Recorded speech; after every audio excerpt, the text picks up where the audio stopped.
Que a graça e a paz do nosso Senhor e Salvador Jesus Cristo vivo venha guardar nossa mente e o nosso coração nesse tempo que se chama hoje. Mais um dia que papai permitiu que vivêssemos, mais um dia que ele encheu nossos pulmões de ar. E por causa da graça dele, pela fé, justificados, agora de inimigos de Deus a amigos de Deus, nós podemos nos alegrar. E é por isso que nós estamos aqui, alegres no Senhor. Estamos começando hoje a meditação em mais um livro da Bíblia, nesse dia, que é o último dia aqui de meio de semana, um dia muito especial. Nós vamos falar, meditar, sobre a leitura do livro de Romanos. Hoje nós vamos do capítulo 1 até o 6,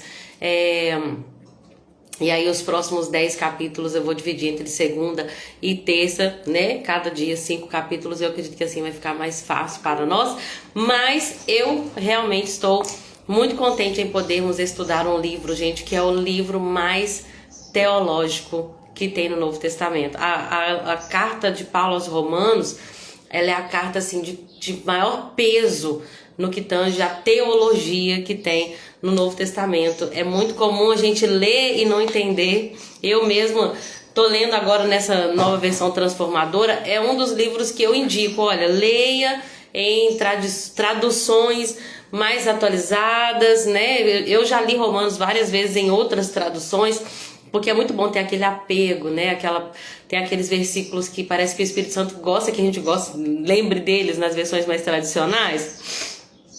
Tipo, onde abundou o pecado, superabundou a graça de Deus. E tem versículos nas versões tradicionais que são maravilhosos e a gente gosta de lembrar deles assim. Mas para entendimento, eu realmente acredito que ler Romanos nessas versões mais atualizadas pode abrir mais o nosso entendimento, a nossa capacidade de compreensão. Então, é uma dica. Deixa eu cumprimentar essas amadas que já entraram. Vanilda, beijo, Vanilda, boa tarde, paz do Senhor Jesus. A Jéssica está aqui também, minha amiga querida. Oi, Jéssica, Jesus te abençoe, minha querida. Que Deus continue, essa linda obra que Ele começou em você. Leitora e estudante da Bíblia, que bom estar aqui com você hoje, viu? Pai Senhor Jesus, minha amiga do céu e todas as mulheres abençoadas, amém. Vamos fazer uma oração então? Senhor Jesus, tudo é por ti, tudo é para ti, tudo vem de ti, tu é a glória, Senhor. Nós não temos crédito nenhum diante de ti, e no céu nós só poderemos entrar porque o Senhor nos justificou. Por isso, Jesus, receba toda a glória, todo louvor, porque não é por merecimento humano, é por causa da cruz. E nós cremos e recebemos o teu amor por meio de teu Espírito. Ah, Senhor, como é bom ter o Senhor, como é bom ser amado por ti, como é bom pertencer a ti, Senhor. Obrigado pelo teu amor, pelo teu perdão e pela tua graça. Que o Senhor nos revele, Senhor, das coisas mais profundas nessa live, aqueles que estão ouvindo agora, aqueles que vão assistir depois. Ah, Espírito Santo, faça do teu jeitinho que é perfeito, que é único, que é espiritual, que é sobrenatural, que é eterno. Revela-nos, Senhor, das profundezas do teu amor, do teu caráter, da tua graça. Ah, Senhor, que nós saiamos daqui mais cheios de ti. É o que eu te peço, Espírito Santo, que nós saiamos daqui mais cheios de ti, em nome de Jesus. Amém? Vamos lá então? Eu queria fazer uma preparação assim para entender um pouquinho da carta de Paulo aos Romanos. Não se sabe muito bem quando foi exatamente que a igreja de nosso Senhor Jesus, que aquela comunidade de crentes no Senhor Jesus começou a se firmar ali em Roma, O que nós acreditamos, e a gente vai ver no dicionário, acredita-se que judeus que vieram para o Pentecostes, judeus que eram de fato, devotos a Deus, a Yahvé, eles saem de Roma, vão para Pentecostes, escutam o evangelho e voltam para Roma e começam ali a pregar a palavra de Deus em Roma. Até que começa, isso o dicionário, vai falar, até que começa uma comunidade de gentios e de judeus, que creem no Senhor Jesus. Só que nós lemos lá em Atos 18 que o imperador, qual que é o nome dele? Não é o Cláudio Lísias, não, deixa eu achar aqui. Cláudio César. O Cláudio César, lá em Atos 18, quando a gente vai estudar sobre Áquila e Priscila, Cláudio César vai expulsar todos os judeus que tinha em Roma. Tanto que é nisso que Priscila e Áquila vão encontrar Paulo e vão, né, começar ali a ajudar Paulo, cooperar com Paulo ali. Então, o que acredita-se, tá, que aconteceu? Os judeus saíram de Roma e a comunidade continuou, crentes em Cristo Jesus, só que gentios. 5 anos depois, esses judeus receberam liberdade, permissão para voltar para Roma. E aí eles voltam, os judeus que creem em Jesus, né, eles voltam para Roma e encontram uma comunidade firmada ali de gentios, só que começa ali uma certa disputa, né? Tem que circuncidar, tem que guardar o sábado, tem a Torá, tem a lei. E os gentios, não, nós temos Jesus, nós temos o Espírito. E começou a haver ali uma certa dissensão, né? Guerra ali, uma disputa. Então Paulo vai escrever essa carta aos romanos. E essa carta aos romanos, ela vem para trazer essa unidade. Olha, vocês precisam entender que quer judeu, quer grego, nós somos salvos, é pela nossa fé em Cristo Jesus, é isso que nos une. Então que vocês sejam um, que não haja divisão entre vocês. Vocês que são gentios, olha, vocês estavam perdidos. Vocês que são judeus, vocês tinham a lei, mas também eram escravos do pecado. A única coisa que nos une é a fé que nos justifica, porque para Deus não tem parcialidade, Deus não faz acepção de pessoas. Então essa carta de Paulo aos Romanos é para trazer para a igreja essa ideia de que a justificação, a salvação vem não por uma religião específica, não é o judaísmo que vai salvar, mas é Jesus Cristo. Então essa carta, gente, ele vai apresentar o evangelho, vai dissertar sobre o evangelho de uma forma que nós não vamos achar em nenhuma outra carta no quesito teológico, tá? Então ela vai ser conhecida pelos teólogos como a carta mais importante de Paulo do ponto de vista teológico, a mais abrangente do ponto de vista teológico. Amém? Lembrando, gente, que Saulo era o nome hebraico, né, que Saulo tinha enquanto ele estava ali em Jerusalém, na seita dos fariseus. Agora ele vai usar, quando ele entende que ele se torna apóstolo dos gentios, ele vai usar o nome grego dele, que é o nome romano dele, perdão, que é Paulo, porque ele entendeu quem ele é. E nós vamos falar um pouquinho sobre isso aqui já na introdução, mas só para a gente poder terminar então, qual que é o objetivo de Romanos? Primeira coisa, fundamentar a fé cristã. Uma fé que não era baseada em leis, em normas religiosas, era uma fé baseada no Filho de Deus, que veio, que morreu e que ressuscitou. Aquele que crer nisso vai ser imputado por justiça, vai ser justificado e, portanto, vai receber a salvação. Fundamentar sobre o evangelho, salvação pela fé, preparar para a viagem. O apóstolo Paulo, ele tinha um propósito de ir até Roma, nós vamos ver isso no capítulo 15, ele tinha um propósito de ir até Roma e de Roma ir para a Espanha, alcançar ali mais abrangente, né, essa outra região. Então o objetivo dele é como se ele quisesse fazer um cartão de visitas, preparando o ambiente, porque ele queria visitar Roma e receber apoio da igreja de Roma para então zarpar para a Espanha. Então ele queria solicitar o apoio da igreja para essa viagem. E ele também queria se defender das acusações. Gente, hoje eu tô falando super soprosa, não sei o que o aparelho fez, mas tá tudo bem. Deixa eu cumprimentar quem entrou aqui depois, gente. Eu vi que a Polly entrou. Polly, seja bem-vinda, querida. Deus te abençoe. A Maria tá aqui com a gente também, a Maria Luísa, juntamente com a dona Leni. Beijo pra vocês. Que Deus abençoe vocês grandemente. E a Odileia tá aqui também. Odileia é uma bênção. Sempre assistindo as lives depois. Que bom que hoje você tá aqui online com a gente, amada. Jesus te abençoe também poderosamente, viu? Então, gente, o objetivo da carta era esse. Vamos trazer unidade, vamos firmar em que é o verdadeiro evangelho e vamos preparar para quando eu visitar Roma. E essa, gente, é uma das cartas mais profundas. Não é fácil de entender, fato, mas é para aqueles que querem um pouco mais, sabe? Deus deixou algumas coisas, gente, que é para aqueles que querem um pouco mais. E é para nós, amém? Nós, então, vamos, pelo Espírito Santo, falar sobre algumas coisas que são ditas aqui. Não dá para falar sobre tudo, porque quem dera se eu soubesse.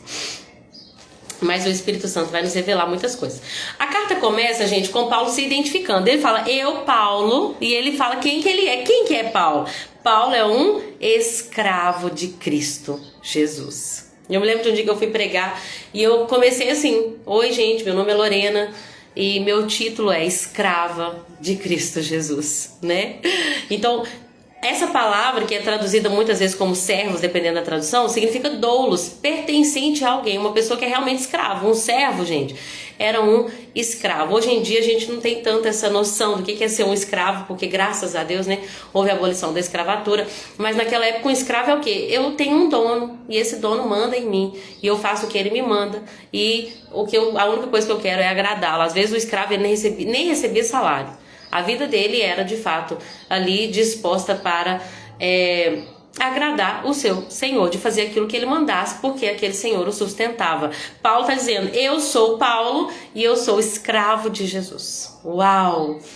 Porque é lindo falar, né? Eu sou pastor, eu sou apóstolo, eu sou isso, eu sou aquilo. Mas, na verdade, todos nós somos servos.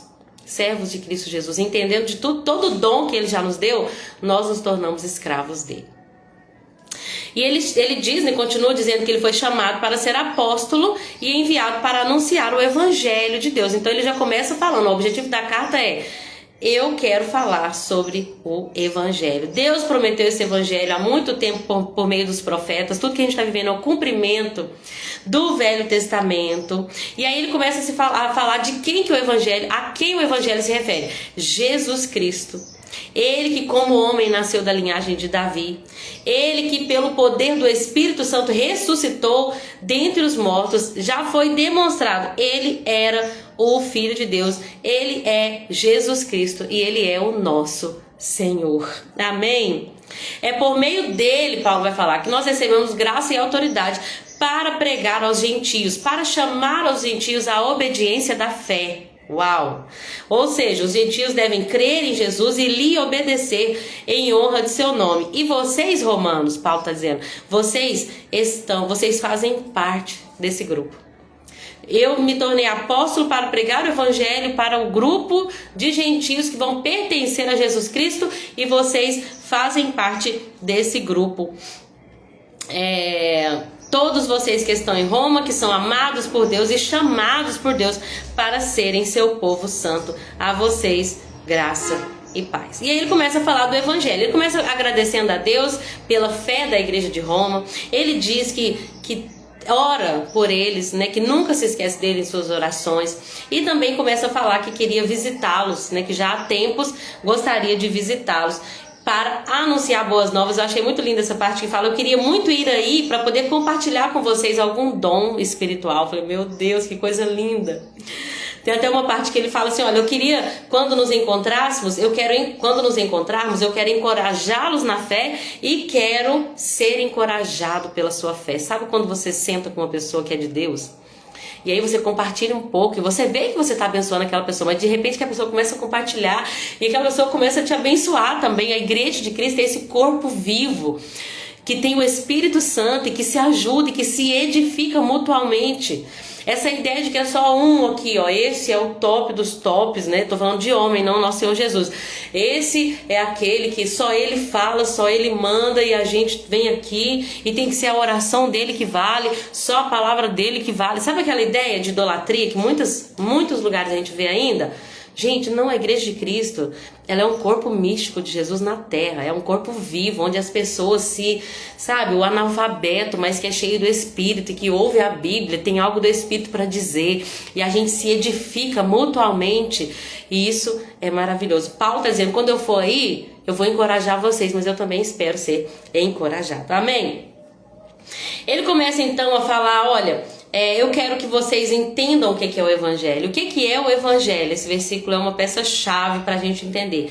O evangelho de Cristo Jesus é o poder de Deus para a salvação de todos os que creem, todos os que nele creem. Primeiro os judeus e também os gentios. Deixa eu abrir em outra versão, é o versículo 16, eu não falei o início, né? Pois não me envergonhe do evangelho, que é poder de Deus. Vamos ler na ACF. Porque não me envergonho do evangelho de Cristo, pois é o poder de Deus para a salvação de todo aquele que crê, primeiro do judeu e também do grego. Reparem que Paulo está dizendo, ó, a salvação, o evangelho é salvação para todo que crê. Primeiro para o judeu, depois para o grego. Aí eu falo mais sobre isso depois, tá bom? Então ele diz, eu quero ir até vocês e falar do evangelho, porque eu não tenho vergonha do evangelho. Não, o evangelho é poder de Deus. É a capacidade que nós temos, que nós recebemos da ação do próprio Deus de nos salvar. Ou seja, não vem de nós, a não ser que depende da nossa fé. E aí ele diz, né, que o evangelho, deixa eu abrir tudo aqui na outra versão, que diz assim, porque nele, no evangelho, se descobre a justiça de Deus de fé em fé, como está escrito, mas o justo viverá pela fé. Nessa versão mais atualizada diz assim, ó, as boas novas revelam como Deus nos declara justo diante dele, que o que é do começo ao fim, algo que se dá pela fé.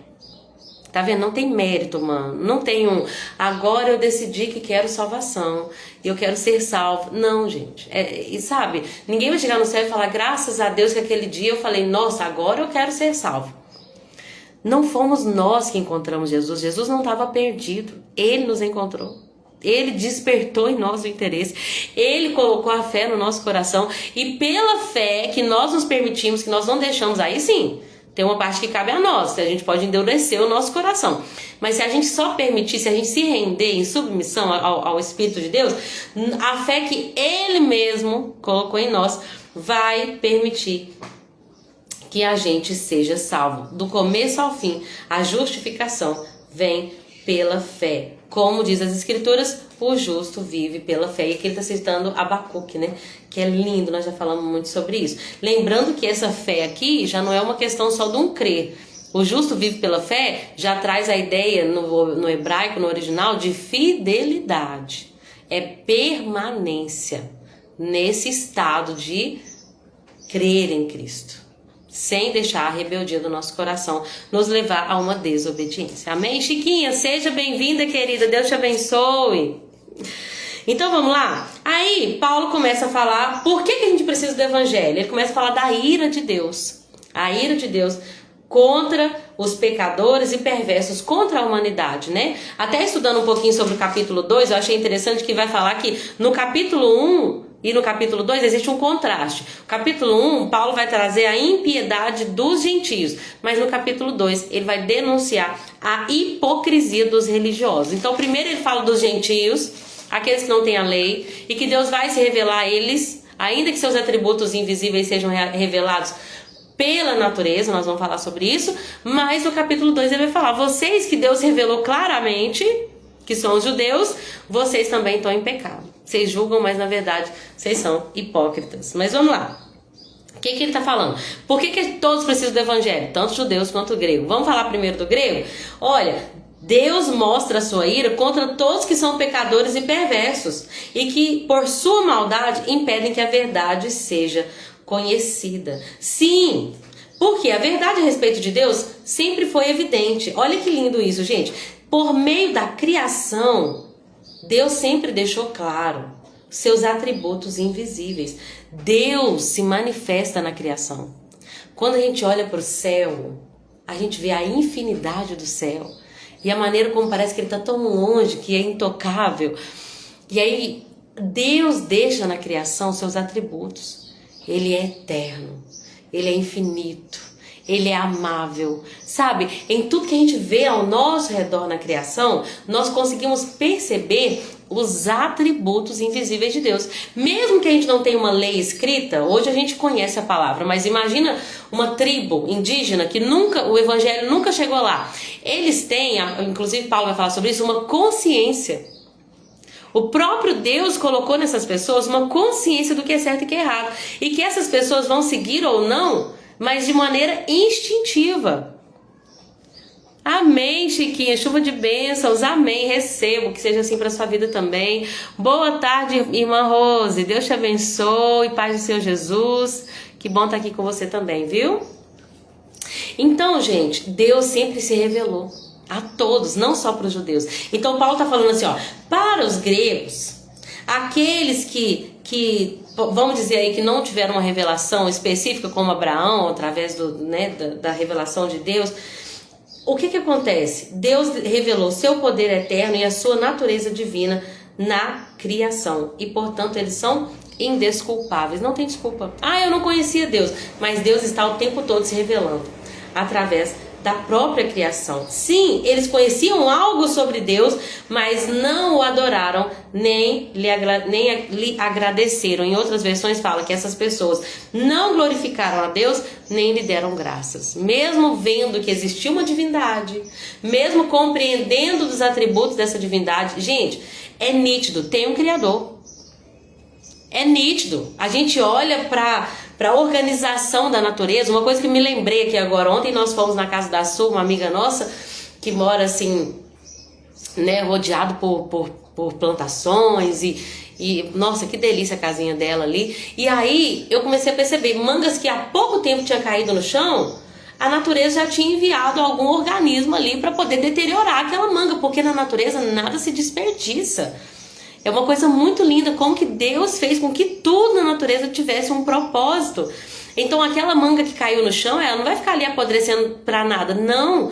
Vai ter alguma colônia ali de insetos, nem sei se eu posso falar colônia, não sei se é o certo, o coletivo de inseto. Deixa eu achar aqui, coletivo de inseto, eu fiquei curiosa agora. Nuvem, enxame, miríade, tá bom, então colônia não, vocês me perdoem. Não, sim, ó, é porque formiga é uma colônia. Então veio uma colônia aqui de formiga, veio um enxame aqui de inseto, e aqueles animais, eles vão aproveitar daquilo que o ser humano não apanhou, que o ser humano não pegou na hora que caiu. A natureza, gente, é perfeita. E a perfeição da natureza mostra a perfeição do Criador. Então Deus sempre deixou seus atributos, a maneira como ele é, o seu poder, como é que está escrito aqui? O seu poder eterno e a sua natureza divina foi revelada na criação. Portanto, as pessoas que não receberam o Evangelho ou que não tiveram acesso à Torá antes do Evangelho, elas eram indesculpáveis porque Deus se revelava a elas de alguma forma. Mas mesmo assim, escolheram não o adorar, nem lhe dar graça, nem agradecer. E deixaram a sua mente de maneira obscura e confusa, inventando ideias tolas. Eles se diziam sábios, mas acabaram se tornando tolos. E aí, gente, olha isso, trocaram a verdade sobre Deus pela mentira. Olha esse versículo 25. Desse modo, adoraram e serviram coisas que Deus criou em lugar do próprio Criador. Quando eu li isso aqui, Deus falou muito comigo. O próprio Criador, que é digno de louvor eterno, foi trocado por coisas. Gente, é tão atual a Bíblia, que é mais atual do que o Jornal de Amanhã, né? Como Billy Graham vai dizer. Quantas pessoas hoje em dia, quantos de nós, muitas vezes, não, vamos tirar a gente dessa pra gente profetizar que nós não, que a igreja de Cristo é escrava de Cristo e que não é escrava de coisas. Mas quantas pessoas hoje em dia são escravas das coisas? A nossa sociedade, ela é tão materialista. Tava conversando com a minha prima antes de vir pra cá, né? Que ela arrumou minha sobrancelha, minha prima amada, a Mari. E aí, ela tava me mostrando o procedimento que as mulheres estão fazendo agora. E eu falei, gente, tá assim, uma coisa fora de lógica. Todo mundo precisa do dinheiro, porque se eu não fizer o que a blogueira fez, se eu não comprar o que a blogueira comprou, eu não vou ser aceita, eu não vou ser amada. E é uma coisa que eu tô falando aqui de mulheres, porque é uma coisa que eu lembrei, mas desde a criação do mundo, porque pensa só comigo, eu tava lendo o livro do A.W. Tozer, A Procura por Deus, e ele vai falar sobre isso. Deus criou todas as coisas para receber o ser humano, mas criou o ser humano e soprou nele o Espírito. Então dentro do ser humano tinha um santuário que pertencia a Deus. Deus se assentava no trono do coração do homem. Quando há a queda, o que acontece? Agora Deus não se assenta mais nesse santuário.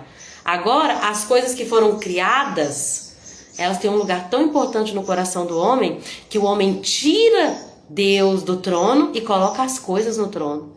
Então isso sempre foi assim, desde Adão. As coisas têm tomado o lugar do próprio Criador. E na nossa sociedade está ficando cada vez mais nítido, porque o acesso está ficando muito mais fácil. Então as pessoas, né, hoje em dia, antigamente que elas tinham que esperar a plantação ficar pronta para elas conseguir vender, para elas conseguirem ganhar o dinheiro, hoje não. Hoje eu dou o meu jeito. Hoje, se eu quero dinheiro, eu vou pro Tigrinho, quem sabe? E aí as pessoas estão se destruindo em busca de coisas, e quando o nosso coração, a gente só tem lugar para Deus. Deus criou as coisas para que nós usufruíssemos dela, tendo Deus no centro.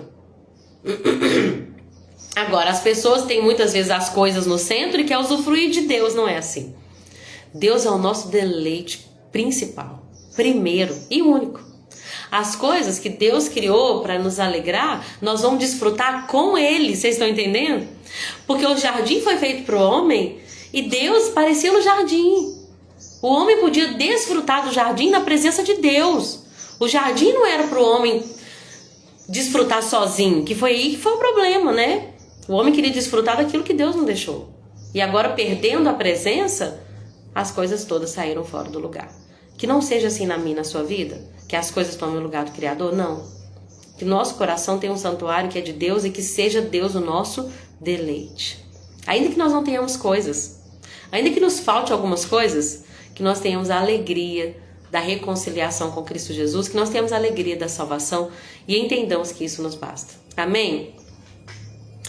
Por isso, por causa que o homem se afastou de Deus, aí Paulo vai citar um monte de pecados que acabaram se tornando ali parte, né, da vida desse homem. Esse homem, quando ele eu digo, é o ser humano, tá? Quando ele se afasta de Deus, a Bíblia diz, Deus vai os entregar a desejos vergonhosos. O afastamento de Deus faz com que o homem se perca.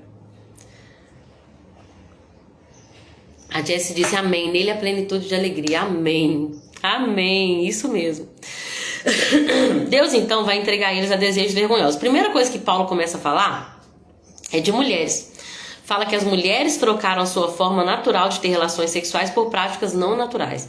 E depois dos homens. Diz que homens acabaram ardendo de desejo uns pelos outros. Deixaram de ter relações sexuais normais com mulheres e arderam em desejo uns pelos outros. Então a gente vai ver aqui, gente, que o homem se afastou de Deus e Paulo vai citar vários pecados. E o primeiro pecado que Paulo começa a citar é do homossexualismo. Então Paulo começa a falar, olha, o afastamento de Deus fez com que o homem se inclinasse para coisas que não eram naturais, tá? E isso está na Bíblia, tá? Tô dizendo isso aqui, gente, porque é bíblico. Romanos 1, 26 e 27. Não é o natural. Quando o homem se afasta da presença de Deus, toda a sua natureza caída o leva a um lugar tenebroso de pecado e de condenação. Depois de falar sobre o homossexualismo, ele vai dizer assim, olha, a vida dessas pessoas se encheu de toda espécie de perversidade, pecado, ganância, ódio, inveja, homicídio, discórdia, engano, malícia e fofocas. Espalham calúnias, odeiam a Deus, são insolentes, orgulhosos, arrogantes, inventam novas maneiras de pecar e desobedecem aos pais. Como é importante a obediência aos pais, gente. Eu tô dizendo isso não porque eu vou ensinar pra minha filha que hoje já vai ler Romanos, porque ontem ela não leu, eu vou aproveitar e falar isso com ela, mas falando pra nós, como que a obediência aos pais é uma coisa relevante na palavra de Deus. Não é só um para bom convívio, Deus espera isso. Deus espera essa submissão à autoridade, que comece com aqueles que são quem Deus escolheu para ser nossos pais, né? Depois a mãe deixará o pai, né? A mulher deixará o pai e a sua mãe, o homem deixará o pai e a sua mãe, vai se unir à sua esposa, ao seu marido, e agora essa mulher também tem que ter esse entendimento dessa submissão à autoridade de seu marido. Amém? Continuando. Quem pratica essas coisas, nós sabemos, né? Deixa eu ler nessa versão aqui. Portanto, os quais, estando cheio... Gente, tá tão diferente nessa versão aqui, meu Deus. 32. Os quais, conhecendo o juízo de Deus, que são dignos de morte, os que tais praticam. Quem vive longe de Deus, entregue a essa perversidade, entregue-se ao pecado, são dignos de morte, é o que Paulo tá nos mostrando. E não somente as fazem, mas também se agrada dos que as fazem. E aí tem uma versão que eu li ontem que fala assim, também aqueles que aprovam o que eles praticam. Mas nessa versão da NVT vai dizer assim, olha, e o que é pior, essas pessoas estão nesse pecado e ainda incentivam os outros a fazê-lo. Sabe aquela pessoa que ela tá em pecado, mas ela não fica feliz assim, pecando sozinha? Ela quer levar todo mundo ao redor? Você já viu uma pessoa que usa droga? Ele não fica contente de usar sozinho. Ele oferece para os amiguinhos. Ele oferece para a turma dele. Então a pessoa que ela está entregue à perversidade, ela não fica contente só dela tá pecando. Sabe que a pessoa no bar, quem vai querer? Eu vou pagar a bebida. Porque eu não quero pecar sozinho, eu tenho prazer em levar outros a esse lugar. Você já viu isso? Então, conhecendo o juízo de Deus, essas pessoas são dignas de morte.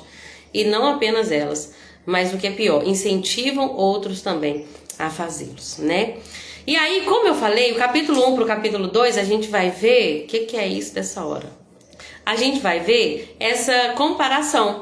Ao mesmo tempo, Paulo está falando da impiedade dos gentios. Lembra da igreja? A igreja de Roma, ela tinha os gentios que antes não conheciam a lei de Deus, e ela tinha os romanos que agora estão querendo impor as leis do judaísmo sobre os gentios que pertencem a Cristo. Paulo vai dizer, agora, vocês que pensam que podem condenar esses indivíduos, mas que são iguais a eles, vocês também não têm desculpa.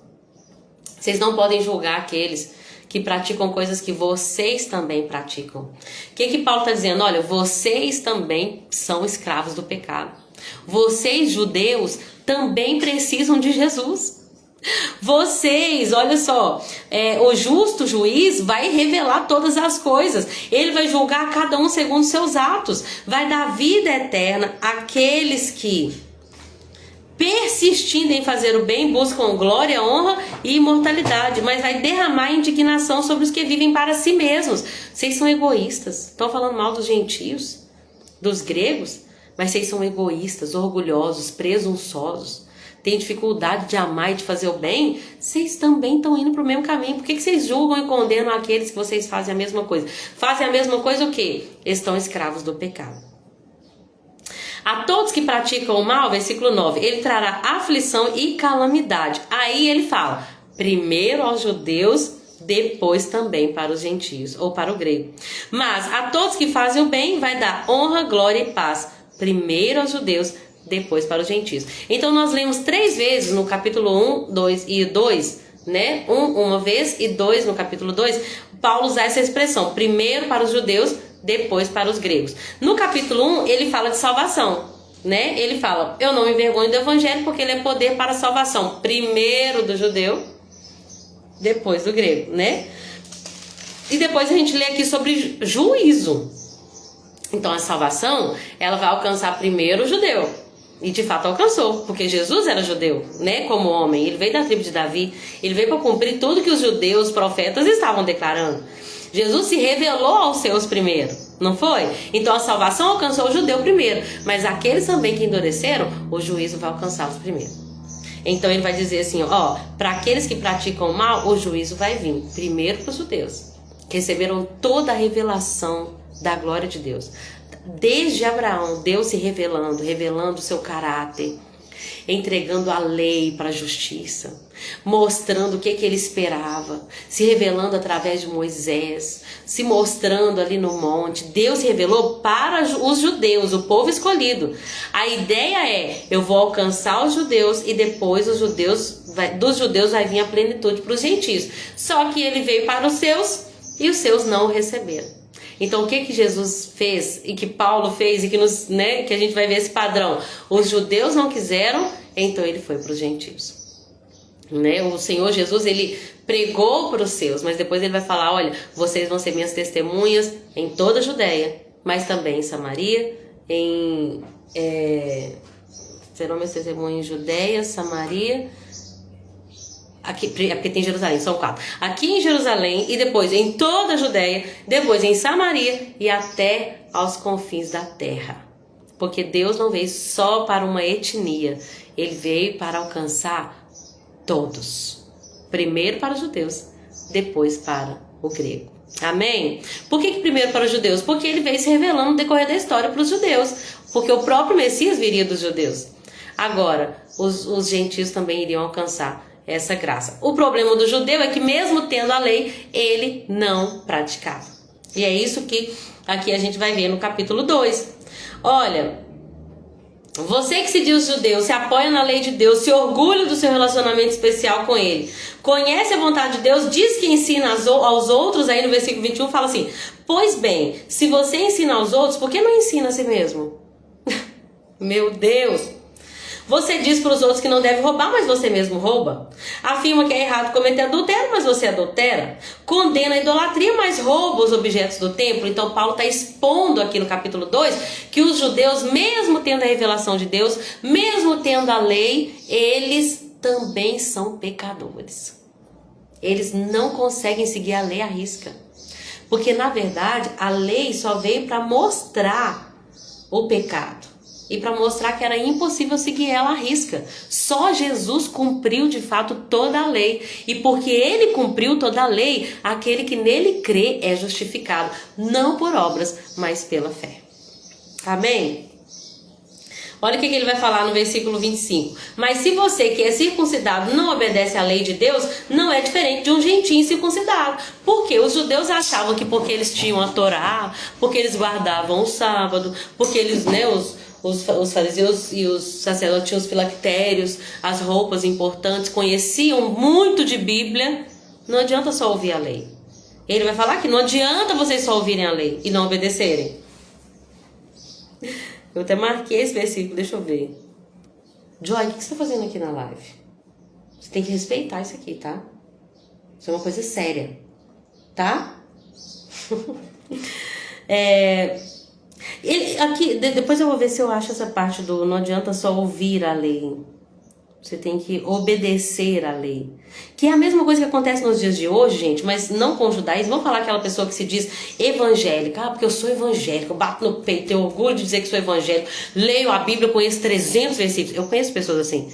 Mas peraí, você obedece os versículos que você sabe de cor? Porque assim, melhor do que conhecer toda a Bíblia de cor, é você saber os princípios que está nela e obedecer. Obedecer os mandamentos de Deus, que são simples. Ama a Deus sobre tudo. Deixa ele sentado no santuário, ó. Deixa ele no santuário. Ama a Deus acima da sua própria vida. E ama ao próximo como a você mesmo. Então tem muitas pessoas se gabando de um orgulho religioso e julgando os outros, que o capítulo 2 vem trazer isso. Não adianta julgar os outros naquilo que você mesmo pratica. Ainda que de uma forma meio diferente, né? Ele está dizendo o seguinte, ó. Se você é circuncidado, não obedece, não é diferente do gentio incircuncidado. Pois, versículo 28, ser judeu exteriormente ou ser circuncidado não torna ninguém judeu de fato. Judeu verdadeiro é quem é no íntimo. E circuncisão verdadeira é a do coração, que é feita pelo Espírito e não pela letra da lei, recebendo assim a aprovação de Deus e não das pessoas. Meu Deus, muito forte. Mas vamos lá então. Não adianta nem ser gentil e ficar longe de Deus, nem ter uma religião e não seguir totalmente o coração. A ideia é essa: as suas práticas externas não vão te levar para o céu, a não ser que haja de fato uma transformação interna, porque a circuncisão verdadeira é a do coração. E aí ele vem com o capítulo 3. Capítulo 3, ele vai falar aqui no versículo 1, ele fala assim: então qual que vai ser a vantagem de ser judeu? Ele diz, tem muitas vantagens. A primeira é, aos judeus foi confiada toda a revelação de Deus. A gente tem vontade de ser judeu? Não para salvação, mas a grande vantagem de ser judeu é que Jesus veio do seu próprio povo, o Messias aguardado, para resolver o problema de toda a criação do mundo. Para resolver o que começou com Adão. O povo judeu começou lá em Abraão, lembra? Inclusive nós vamos ver que Paulo, no capítulo 4, começa a falar do Abraão. Só que o problema, ele começou lá no capítulo 4 mesmo, ele vai falar sobre Adão. Não, no capítulo 5. O problema não começou com Abraão, começou com Adão. Então Jesus é maior do que Abraão, porque antes de Abraão nascer, Jesus já porque ele é Deus e já tinha o problema da humanidade, que era o pecado. Que nós falamos um pouquinho sobre isso em João, né? Então Jesus Vocês estão aí se gabando dessa circuncisão, só que o que nós queremos que vocês entendam, Paulo vai tentar dar a entender isso, né? É que maior do que a lei que foi dada para Moisés é um justificador que veio para ser o último Adão. Mas a gente vai chegar lá, eu tô passando aqui. Agora, o fato de vocês serem judeus tem muito valor, por quê? Porque a vocês foi confiada toda a revelação de Deus. É verdade que alguns judeus foram infiéis, mas isso significa que Deus vai ser infiel? Jamais! Ainda que todos sejam mentirosos, Deus é verdadeiro. Ainda que alguns não tenham sido fiéis, Deus permanece fiel. Deixa eu ler aqui, vou saltar essa parte. E aí Paulo começa a citar um salmo, na verdade ele cita alguns trechos das escrituras, e uma das partes que ele vai citar é Salmo 14, do 1 ao 3, aonde nós vamos ver o próprio Davi falando assim, olha, ninguém é justo. Gente, não tem nenhuma pessoa só, não tem nenhuma pessoa sequer que não tenha cometido pecado. E portanto, todos nós somos pecadores. Não há um justo sequer, ninguém que busque a Deus. Todos se desviaram, todos se tornaram inúteis, ninguém faz o bem. Nem judeu, nem grego. Todo mundo está perdido. Sem Jesus, gente, todo mundo está perdido. Não tem aquela pessoa que você olha e fala, é um santo. É uma pessoa. Sem Jesus, nada podemos fazer. Não, todos pecaram. Ninguém vai chegar no céu e falar assim, olha, eu sei que todas essas pessoas estão aqui por Jesus, mas eu vim sem necessidade de Jesus, porque eu estou aqui, porque eu fui uma ótima pessoa, eu tinha muita luz própria. Não, gente, ninguém. A Bíblia está deixando claro aqui, Davi citou lá no Salmo 14, e Paulo tá mencionando aqui o que ele citou em Romanos 3. Não há um justo sequer. E aí ele vai dizer assim, olha, a lei se aplica àqueles a quem ela foi entregue, pois seu propósito é evitar desculpas e mostrar que todo mundo é culpado diante de Deus.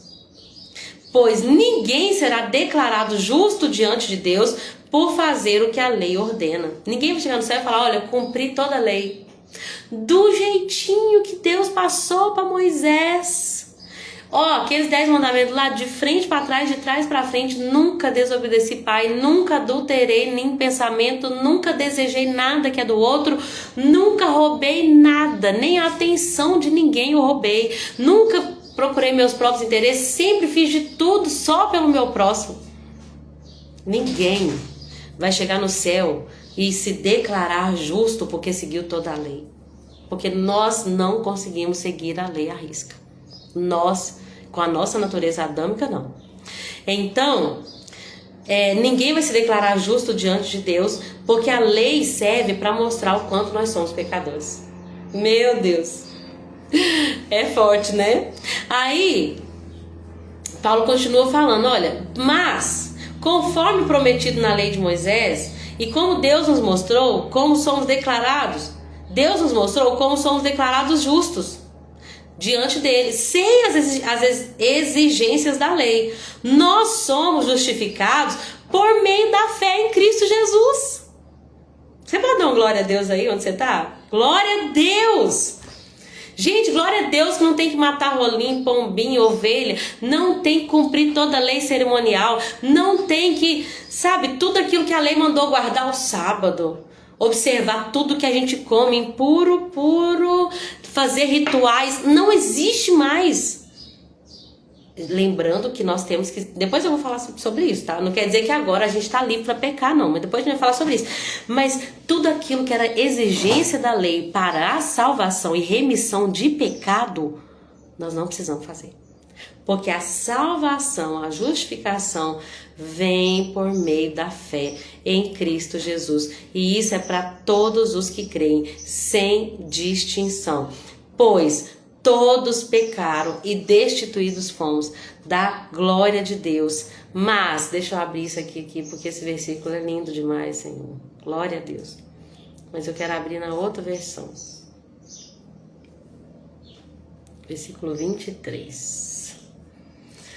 Diz assim, porque todos pecaram e destituídos estão da glória de Deus. Perdemos, caímos, Não podemos mais acessar a glória de Deus, porque somos pecadores, sendo justificados gratuitamente, de graça, pela sua graça, pela redenção que há em Cristo Jesus, ao qual Deus propôs para propiciação pela fé no seu sangue.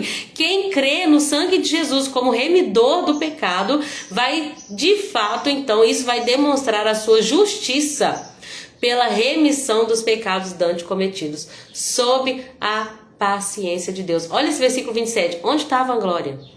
Ninguém se gloria, ninguém bate o peito e fala: sou salvo porque sou bom, sou salvo porque sigo a risca, a lei. Você é salvo, você é pecador, miserável. Você só é salvo porque Jesus Cristo morreu naquela cruz e porque você crê verdadeiramente na obra remidora de Jesus, na expiação da cruz. Se você crê com o seu coração e confessa com seus lábios, é salvo. Ah, mas eu nunca guardei o sábado, como carne de porco. É salvo, porque é pela fé. Amém? Oh, aleluia, glória a Deus. Aí essa parte é muito bonita, gente, que fala da vanglória, versículo 27. Podemos então nos vangloriar de ter feito algo para sermos aceitos por Deus? Não, porque a nossa absolvição não vem pela obediência à lei, mas pela fé. Portanto, somos declarados justos por meio da fé e não pela obediência à lei. Afinal, Deus é Deus só dos judeus? Não, Ele é Deus dos gentios também. Existe um só Deus e Ele declara justos tanto judeus quanto gregos. Mas isso é pela fé. Então essa ideia que os gregos estavam querendo, que os judeus estavam querendo colocar nos gregos, vocês não vão ser salvos se vocês não guardar o sábado. Vocês não vão ser salvos. Olha o que vocês estão comendo aí. Impuro, impuro, impuro. Vocês fizeram o ritual da purificação? Vocês não ofereceram aquele animal? Vocês não vão ser salvos. Vocês têm que aprender a lei. Não. Vocês vão ser salvos porque creram em Jesus. E isto é suficiente. Amém? Então ele começa a falar de Abraão como exemplo de fé. Porque os judeus se orgulhavam de serem de Abraão e da lei que vem de Abraão. Lembra que Deus instituiu que Abraão deveria circuncidar? A circuncisão era o sinal da obediência. Deixa eu ver um tinho de água aqui, gente. Olha só, a circuncisão era um sinal que Abraão já possuía a fé. Mas o que justificou Abraão não foi a circuncisão, foi a fé. Quando a gente pega a Bíblia para ler, lá em Gênesis 15, a Bíblia diz que Deus fala para Abraão: Abraão, você vai ser um pai de multidões, eu vou te abençoar e tal. E aí Deus fala para Abraão assim: olha para o céu, olha para as estrelas, sua descendência vai ser assim. Está lá em Gênesis 15, até escrevi aqui. Gênesis 15, deixa eu abrir aqui para a gente poder meditar um pouquinho mais sobre isso, para a gente aprofundar um pouquinho nisso. Gênesis 15. Veio a palavra do Senhor a Abraão e falou com ele: não temas, Abraão. Na verdade era Abrão ainda. Eu sou teu escudo, eu sou o teu galardão, Abrão. E Abraão falou: Senhor, mas eu não tenho filhos. Eu só tenho o Damasceno e Eliezer como herdeiro. E aí Deus falou: não, teu filho vai ser o teu herdeiro, Abrão. Então Deus levou a palavra, Deus levou ele para fora e falou: olha para o céu, Abraão, e conta as estrelas. Se as pode contar. E imagina, né? Sem todas essas interferências que hoje a gente olha para o céu e por causa da luz terrena, né, criada, artificial, nós não conseguimos ver a luz natural muitas vezes. Imagina naquela época, como é que ele olhava para o céu e via aquela multidão de estrelas. E aí Deus fala para ele: tenta contar a estrela. E ele diz: assim vai ser a sua descendência. Aí olha o versículo 6, que Paulo vai citar aqui em Romanos 4. Abraão creu no Senhor e isso lhe foi imputado por justiça. Abraão só foi justificado não por causa da circuncisão. Abraão foi justificado porque ele creu. Abraão creu em Deus e por isso ele foi considerado justo. Quando Deus falou para ele: Abraão, você vai ser pai, vai vir de você, das suas entranhas, Vai ser o teu filho que vai ser herdeiro. A Bíblia diz que Abraão, olha só, eu amo esse versículo até postei no status hoje. Ele é o pai de todos que creem, conforme diz as escrituras. Eu o fiz pai de muitas nações. Isso aconteceu porque Abraão creu no Deus que traz os mortos de volta à vida. Em outras versões fala assim, Deus que vivifica os mortos. Abraão creu em Yahvé e creu que ele tinha poder para vivificar os mortos. Abraão creu que Deus chama a existência daquilo que não existe. Olha a fé que Abraão teve naquele dia. Eu creio num Deus que ressuscita mortos. Eu creio num Deus porque Abraão já estava com seu corpo mortificado, um homem de 100 anos. Seu corpo estava mortificado, mas ele creu num Deus que ressuscita mortos. E não apenas nessa ocasião, quando ele foi ofereceu a Isaac como sacrifício, o escritor aos Hebreus, ou a escritora, fala que Abraão cria que Deus poderia ressuscitar Isaac dos mortos. Então, eu vou fazer o que Deus me manda, porque eu tenho uma promessa. Eu tenho a promessa que é desse menino que vai vir uma grande descendência. Então, ainda que eu mate ele, Deus vai ressuscitá-lo. Por isso que a gente precisa compreender quem Deus é. Porque nessa hora que a gente não entende, a gente vai mesmo sem entender. Abraão creu no Deus que vivifica os mortos, que chama à existência as coisas que não existem. Ele cria do nada, porque ele é o Criador, se ele quiser. E outro versículo que eu acho lindo que fala que Abraão esperava contra a esperança. Quem que pode ter filho com 100 anos, gente? Pelo amor de Deus, eu tenho 100, Sara tem 90, não dá. Mas ele creu contra a esperança. Isso é fé. Fé é não ter nada que indica aquilo que Deus falou que vai acontecer. Mas mesmo assim, contra a esperança. Você ter esperança. Amém? E porque Abraão creu em Gênesis 15, em Gênesis 17, lá na frente, que Deus vai instituir a circuncisão. A circuncisão era só um sinal daquilo que já estava no coração de Abraão. Uma fé genuína. E uma obediência verdadeira. Então, o que Paulo está falando? Gente, presta atenção. Abraão não é o pai só daqueles que circuncidavam. Ele é o pai dos que têm fé. Por isso, gente, todas as bênçãos que Deus deu para Abraão, eu e você temos acesso. Ah, mas eu não sou de Israel, as promessas da Bíblia são só para Israel. A Bíblia diz que todas as bênçãos que Deus deu para Abraão, bendita vai ser a tua... O que a gente leu lá em Deuteronômio 28? Bendita vai ser no campo, bendito na cidade, bendita no fruto da tua amassadeira, bendito o fruto do teu ventre. Todas essas promessas que Deus fez para o povo de Abraão, nós acessamos. Por quê? Porque pela fé no Filho de Deus, nós fazemos parte dessa família. Essa família escolhida, que é a noiva de Cristo Jesus, a igreja. Nós recebemos porque Abraão não é o pai só dos judeus, ele é o pai de todo aquele que nele crê. Amém? Que coisa linda, gente. Glória a Deus. Abraão é o pai daqueles que têm fé, mas não foram circuncidados. Por quê? A promessa que Deus deu para Abraão, que ele herdaria toda a terra, não se baseou em sua obediência à lei, à circuncisão. Mas ele só recebeu a promessa porque ele creu. Ele foi considerado justo quando ele creu. Por isso ele é o pai de todo aquele que nele crê.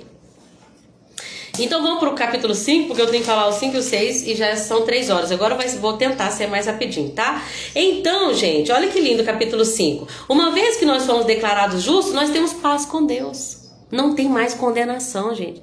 Ah, mas no passado eu fiz isso. Ah, mas eu não conheço isso. Ah, mas... Se você crê em Cristo Jesus verdadeiramente, você foi declarado justo, você tem paz com Deus. Tem até uma música linda do F-Hope, eu vou mandar lá no grupo, exatamente sobre isso. De inimigos a amigos de Deus, e hoje nós temos paz com Deus, reconciliados por meio da fé. Por causa daquilo que Jesus Cristo fez por nós, por meio da fé que Cristo nos concedeu essa graça, por meio da fé que Cristo nos concedeu essa graça, que agora desfrutamos com segurança e alegria. Olha que bênção! Pois temos a esperança de participar da glória de Deus. Não apenas isso, agora fica pesado. Mas nós também nos gloriamos das nossas tribulações, nós ficamos felizes quando passamos luta, é o que Paulo está falando. Não apenas nós temos alegria e esperança, porque agora nós podemos participar da glória de Deus, porque nós fomos reconciliados, porque nós temos paz com Deus, mas nós também nos alegramos com a tribulação. Por quê? Porque a tribulação que a gente passa, as provações, as dificuldades, elas produzem em nós perseverança. E uma vez que nós perseveramos, produzem em nós a experiência. Nessa versão aqui fala um caráter aprovado. Uma vez que nós passamos pela luta e perseveramos na luta sem desistir, essa luta vai moldar o nosso caráter, vai gerar em nós a experiência. E a experiência vai gerar esperança. Qual esperança? Daquela lá, da glória de Deus. Essa esperança não pode ser confundida. Por que ela não pode ser confundida? Porque Deus, por meio do seu Espírito Santo, derramou o amor dele no nosso coração. O Espírito Santo nos mostra o quanto somos amados por Deus. Oh, aleluia! Ai, porque sabemos que Deus nos ama. Olha essa versão. Sabemos que Deus nos ama, uma vez que Ele nos deu o Espírito Santo para nos encher o coração com o seu amor. Que coisa linda! Quando estávamos completamente desamparados, Cristo veio e morreu por nós. Olha esse versículo. Poderia até ser que alguém animasse morrer por uma pessoa mal menos boa. Ele diz aqui, ó. Cristo veio e morreu por nós, pecadores. É pouco provável que alguém morresse por um justo. Embora talvez alguém se dispusesse a morrer por uma pessoa boa. Mas Deus prova o seu grande amor para conosco, quando Ele enviou Jesus Cristo para morrer por nós, quando nós ainda éramos pecadores. Sabe aquela pessoa aparentemente boa, faz boas ações? Talvez até alguém enfiasse na frente dela na hora de um tiro. É difícil. Foi receber um tiro ali no assalto. Isso aqui é cena de filme? Talvez alguém até animasse morrer para uma pessoa boa. Mas quem queria se entregar numa cruz para morrer por pessoas ruins como nós, quando nós ainda éramos pecadores, inimigos de Deus? Jesus morreu por nós, por causa do seu muito amor com que nos amou. E nós só queremos te agradecer, Senhor. Queremos te agradecer pela tua salvação, que nos encontrou não porque merecemos, nós sabemos que não merecemos, mas nós te damos graça por meio de teu Filho Jesus, por causa de teu Filho Jesus, porque por meio dele nós somos salvos. Ai, obrigada, Jesus. E uma vez que fomos declarados justos por seu sangue, certamente seremos salvos da ira de Deus. Pois, se quando éramos ainda inimigos de Deus, nosso relacionamento com Ele foi restaurado pela morte do seu Filho, agora que já estamos reconciliados, certamente seremos salvos pela sua vida. Agora, portanto, podemos nos alegrar com Deus. Eu tô lendo na NVT, Jess. Ela é bem diferente, mas assim, abre bastante.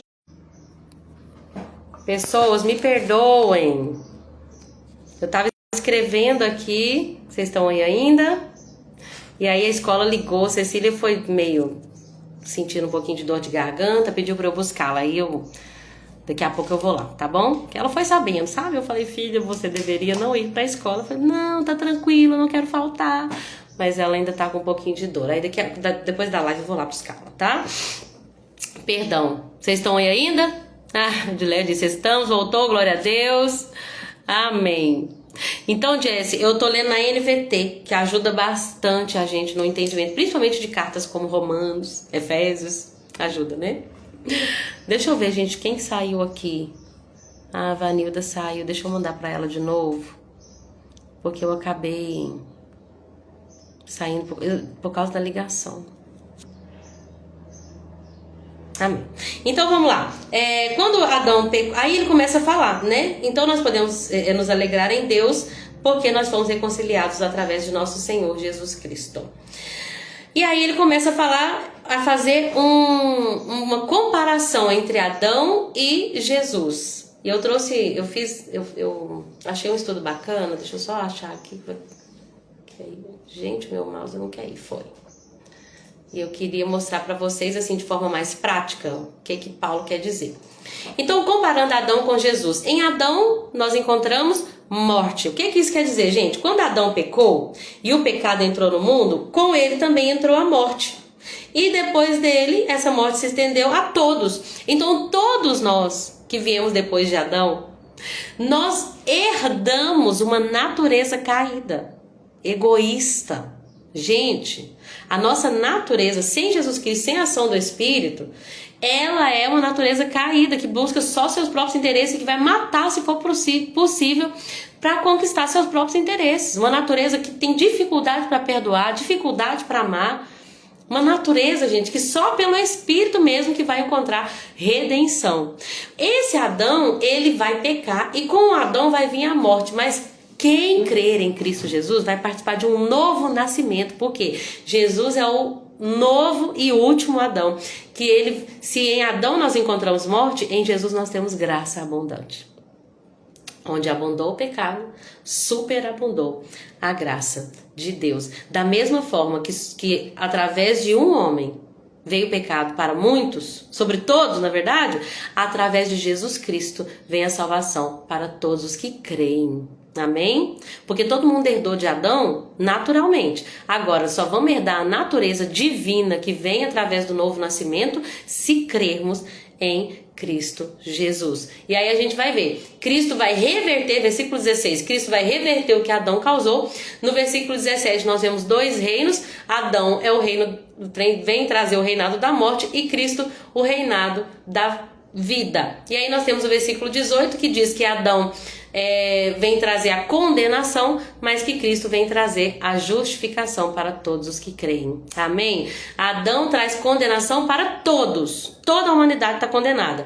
Jesus traz justificação para todos os que creem. Amém? E aí nós entramos então no capítulo 6. O capítulo 6 é muito importante eu falar, mesmo que já seja 3 e 10, porque eu falei muito aqui sobre como nós não precisamos seguir a lei para sermos salvos. Quando eu falo seguir a lei, eu estou dizendo aquilo que na lei era necessário para a salvação e remissão de pecados. Cada sacrifício, lembra lá dos detalhes de Levítico? Lembra que nós lemos em fevereiro? E joga sangue para lá, e joga sangue para cá, e passa sangue aqui, e passa sangue no altar. Tudo aquilo não é mais necessário para a salvação. Agora, capítulo 6 ele vem trazer uma ideia também do que é necessário quando a gente vive no período da graça. Porque, gente, tem muita gente, até li um livro que está ali, Graça Transformadora, que é maravilhoso, do Luciano Subirá. Ele vem trazer essa ideia. Por quê? Do que é graça? Porque tem gente que acha que graça é permissão para pecar. Já que nós somos salvos pela graça, agora a gente pode fazer o que a gente quiser. A gente pode pecar à vontade, porque, gente, é fé. Não, peraí. Crer, até o diabo crê e estremece. O que nós temos que entender é que a gente precisa ser levado para a obediência da fé. Eu creio tanto em Jesus, que Ele é o Senhor, que eu já vivo uma vida, né? Como Ele ordena. Se eu morrer como Ele morreu para este mundo, eu também vou ser ressuscitada com Ele no reino dele. Então a ideia é, a graça não é permissão para pecar, tá? Não, com a graça tudo vai ficar um pouco mais difícil, na verdade. Porque lembra quando Jesus falou lá em Mateus 5? A lei diz, não adultere, mas agora vocês estão no período da graça. Porque a lei só queria expor o pecado. Agora eu quero dizer, Deus conhece o coração. Se você olhou para uma mulher ou para um homem de maneira diferente, já adulterou com ele. Que é? A lei diz, olho por olho, dente por dente. Não, mas tá, agora eu vou falar o que é o período da graça. Se alguém te ferir na esquerda, você vai virar à direita. Tá? Se alguém te pedir a túnica, dá também a capa. Pediu para andar um, anda dois. Porque isso agora que é graça, é um coração disposto a seguir os passos de Jesus. E sabe o que Jesus fez? Morreu por todo aquele que nele crê. Então, a ideia da graça aqui não é que agora nós temos liberdade para pecar, porque a gente não segue a lei. Agora, a gente entendeu que a lei está inscrita no nosso coração. E que minhas palavras podem ser lindas, mas não adianta eu falar Senhor, Senhor, e meu coração está longe de Deus. Agora, a graça veio trazer mais responsabilidade. Então, vou falar sobre isso para a gente poder terminar. No capítulo 6, Paulo já começa com a pergunta. Portanto, devemos continuar pecando para que Deus revele sua graça? Claro que não. Uma vez que morremos para o pecado, como podemos continuar vivendo nele? Ou acaso vocês se esqueceram de que quando fomos unidos com Cristo Jesus no batismo, o que é batismo? É morte, não é? O batismo simboliza, a pessoa está lá na água, vão matar essa pessoa e ela vai reviver, vai simbolizar um ato público do novo nascimento que ela já teve no coração por causa da fé. Não é verdade? Então o batismo, o que é batismo? É se unir a Cristo em sua morte. O que Cristo fez? Ele não se apegou a nada deste mundo. Obedeceu ao Pai até a morte, morte de cruz. Então nós não somos mais escravos do pecado, não. Não, nós não vamos viver no pecado. Nós participamos por meio do batismo na morte de Cristo Jesus. Versículo 6 fala assim, olha, nós sabemos que a nossa velha natureza humana foi crucificada com Cristo. Essa natureza egoísta, essa natureza cheia de vaidades, essa natureza cheia de ganância e de orgulho, ela tem que ser crucificada com Cristo.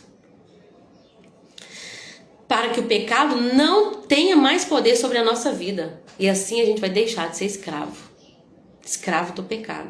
Pois quando morremos com Cristo, fomos libertos do poder do pecado. Então quando Jesus veio, ele esperava um líder político que ia libertar eles de Roma. Não, gente, Roma não é o problema de vocês, não. O problema de vocês é o pecado. Eu vim para libertar a humanidade da escravidão do pecado, que os afasta do Pai. A questão do jardim. Então ele vai falar assim, então, considerem mortos. Quando Jesus morreu, ele morreu para quebrar o poder do pecado, mas agora que ele vive para a glória de Deus. Então, da mesma forma, versículo 11, considerem-se mortos para o poder do pecado e vivos para Deus em Cristo Jesus. Se nós morremos com Cristo, agora nós vivemos para Deus. Em Cristo Jesus. Não deixemos que o pecado reine, não deixem que o pecado reine sobre o seu corpo, que está sujeito à morte, cedendo aos desejos pecaminosos. Tá vendo? Não é assim, agora é graça, então agora eu vou ter 2 mulheres. Você já viu que as pessoas? Não, gente, não tem lei, não, é graça. Poligamia, opa! Não deixa, por causa dos desejos pecaminosos do seu coração, você se enfiar de novo nessa escravidão de pecado. Porque nós não tornaremos escravos. Ele diz assim, olha, vocês não sabem que se tornam escravos daquilo que escolhem obedecer? Podem ser escravos do pecado que conduz à morte, ou podem escolher obedecer a Deus que conduz à vida. Aí nesse sentido, nós nos tornamos escravos de Cristo Jesus. Escravos da justiça. O que é ser escravo da justiça? É fazer aquilo que agrada a Deus. E quando a gente agrada a Deus, a gente não segue os desejos pecaminosos do nosso coração. A gente agora anda por meio do Espírito. Porque agora tem 2 naturezas dentro de nós e elas brigam entre si. É a natureza adâmica e a natureza de Cristo. E é uma briga. A minha carne quer explodir, brigar, jogar na cara, vencer, independente de qualquer custo, ganhar, ter regalias, ter conforto. Minha carne quer isso, conforto, luxo, fama, poder, dinheiro. Tá na frente de todo mundo, isso é minha carne. Agora tem meu espírito. Você vai abrir mão dos desejos da sua carne para obedecer a Deus. Você vai passar tempo comigo, você vai perdoar, você vai amar, você vai abrir mão de uma coisa que você poderia ter para abençoar o irmão que está precisando mais do que você. Você vai abrir mão do teu tempo para escutar aquela pessoa que precisa dos seus ouvidos. Você vai abrir mão da sua vontade para viver a minha vontade. Você vai estar onde você não queria estar muitas vezes. Você acha que Paulo queria passar por prisões? Mas ele tinha que pregar para toda a guarda pretoriana. Eu estava pesquisando sobre isso ontem. Então a gente vai estar onde a gente não quer estar, mas é paz com Deus, gente. Andar pelo Espírito é vida. Andar pela carne é morte. Quantas vezes você já não fez o que sua carne quer e se esborrachou? Deu problema? Não é verdade? Fiz, foi ótimo. Sabe aquele... Vou falar uma coisa pequena aqui, tá? Sabe aquele dia que você comeu tudo que você queria comer, aí você passou mal o outro dia inteiro, você falou, por que eu fiz aquilo? Não vale a pena. Sabe aquela pessoa que fala assim, vai ser só uma noite, eu vou me render, vou pro carnaval e a pessoa vive uma vida de consequências terríveis por causa de uma noite, por causa de uma escolha. A carne conduz à morte, o Espírito conduz à vida. Só que o Espírito nos tira do quê? Do conforto, do prazer momentâneo aqui, carnal, mas nos leva a deleites superiores, né, Jessie? Em tua presença há plenitude de alegria. Então, gente, para poder terminar, já é 3:17. Nós podemos continuar pecando, então, já que tem graça? Não, muito pelo contrário. Agora nós somos escravos da justiça. Eita glória! Hoje vocês se envergonham das coisas que antes vocês costumavam fazer, coisas que acabavam em morte. Agora, porém, estão livres do poder do pecado e se tornaram escravos de Deus, fazendo aquilo que conduz à santidade e que resulta na vida eterna. Por quê? Porque o salário do pecado é a morte, mas o dom da vida eterna é a dádiva de Deus em Cristo Jesus, o nosso Senhor. Amém? Amém? É pouco complexo Romanos, né? Mas a gente vai entendendo conforme o Espírito vai nos ajudando. Se tem que ler pelo menos 20 vezes o livro para entender, eu ainda estou no meu processo, então também talvez eu não tenha explicado muito bem, mas eu creio que é o Espírito Santo que vai revelar a cada um de nós. No mais, é simples. Vamos ser salvos pela fé em Jesus Cristo. E nós temos que entender que a graça também traz responsabilidade da obediência à fé. E aí nós vamos obedecer mortificando o nosso corpo e não vivendo segundo a carne, nem escravos do pecado, mas sendo escravos da justiça. Amém? Quero agradecer a todos vocês que ficaram até o final. Que Deus as abençoe grandemente. A Udi, a Jessie, a Vanilda, a Polly e a Chiquinha. Deus abençoe vocês, amadas. E que esse Jesus, esse nosso Senhor Jesus, possa estar habitando dentro de vocês por meio do Espírito e transformando vocês dia após dia à imagem do Filho. Como é bom ser cheio do Espírito, gente. É paz com Deus. Lembrando que essa paz, né, a gente fala paz assim, e dá essa ideia de paz que é também, né, aquela paz emocional, mas ter paz com Deus significa ser legalmente reconciliado, né, esse termo judicial, né, aquela pessoa que está com embate com a outra, mas eles vão trazer reconciliamento, vão reconciliar e agora eles vão estar em paz, legalmente falando. É isso que nós temos com Deus. O que nós tínhamos que nos tornava inimigo, nos aproximou. E eu acho lindo Paulo falar que ele tem o ministério da reconciliação. É reconciliação, gente. Vocês desculpa ter falado de reconciliamento aí uma hora. Reconciliação. Que Deus abençoe. Beijo e até segunda, se assim Jesus permitir. Tchau, tchau. Com Deus.